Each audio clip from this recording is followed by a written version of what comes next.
ಸರ್ವಾರ್ಥ ಸಾಧಿಕೆ ಶರಣ್ಯ ತ್ರ್ಯಂಬಿಕೆ ಗೌರಿ ನಾರಾಯಣೇ ನಮಸ್ತುತೆ ದ್ಯಾಮಮ್ಮನ ಪಾದಕ್ಕೆ ನಮಸ್ಕರಿಸುತ್ತಾ ಮತ್ತು ನಮ್ಮ ಈ ಪುರಾಣಕ್ಕೆ ಬಂದಂತಹ ತಂದೆ ಸ್ವರೂಪರಾದ ಗುರುಗಳು 60 ವರ್ಷವಾದರ ಅರುಮರು ಅಂತಾರೆ.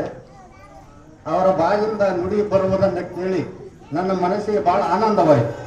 ಅಂಥವರನ್ನು ಕರೆದುಕೊಂಡು ಅವರಿಗೆ ಅವರ ಪಾದಕ್ಕೆ ನಾನು ನಮಸ್ಕರಿಸುತ್ತಾ ಮತ್ತು ಮುಂಭಾಗದಲ್ಲಿ ಕುಳಿತಿರುವ ಎಲ್ಲ ನನ್ನ ಅಣ್ಣ ತಮ್ಮಂದರೆ ಅಕ್ಕ ತಂಗಿಯರಿ ಇಂದಿನ ಈ ಪುರಾಣವನ್ನು ತಾವು ಎಲ್ಲ ಭಕ್ತಿ ಭಾವದಿಂದ ಬಂದು ಕೇಳಿದ್ದಕ್ಕೆ ಆ ದ್ಯಾಮಮ್ಮ ನಿಮಗೂ ಎಲ್ಲರಿಗೂ ಸಕಲ ಸೌಕರ್ಯವನ್ನು ಕೊಟ್ಟು ಆಶೀರ್ವದಿಸಲಿ.